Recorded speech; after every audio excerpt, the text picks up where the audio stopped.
Tonight we're seeing video footage of a shootout in Little Italy that injured a Harbor police officer and left a gunman dead. Good evening and thank you for joining us. I'm Carlo Cicchetto. I'm Marcella Lee. CBS 8's Richard Allen is here with the video that was released just a few hours ago and what led up to the shooting. And we do have a quick warning that the video released by Harbor Police may be disturbing for some of our viewers. Richard? Well, that's right. We want to keep that in mind. Of course, we all remember this. Now, this took place 1 month ago today, and leading up to this, the suspect, 26-year-old Christopher Farrell, had shot and killed a married couple, Rachel Martinez and Jose Medina, inside their car outside the downtown courthouse on Union Street.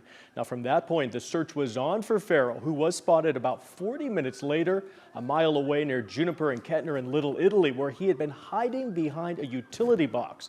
Officers commanded Farrell to put down his weapon and show his hands, but he refused to comply. 1 minute and 13 seconds after officers first addressed Farrell, this happened.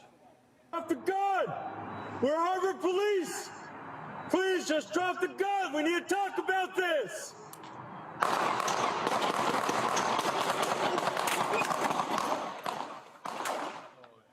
And Farrell fired his gun several times as two Harbor police officers returned fire. Farrell fell by that electrical box, still breathing at the time. Officers approached him using a ballistic shield since his weapon was still within reach. Now, Farrell was taken to the hospital where he later died from his injuries. Now, during the shootout, Harbor police officer Patrick Lynch, who did not fire, was struck in the hip area. He was also taken to the hospital, but later released and was able to recover at home. Now, we later learned that the couple Farrell had fatally shot outside the courthouse had been granted temporary restraining orders against the couple, or against him, who Rachel Martinez had accused of domestic violence. Now, those orders, though, were never successfully served, and Martinez and Medina had actually been scheduled to appear in court that morning for their case against Farrell. Now, at this point, San Diego Police's homicide unit is carrying out the investigation into this officer-involved shooting.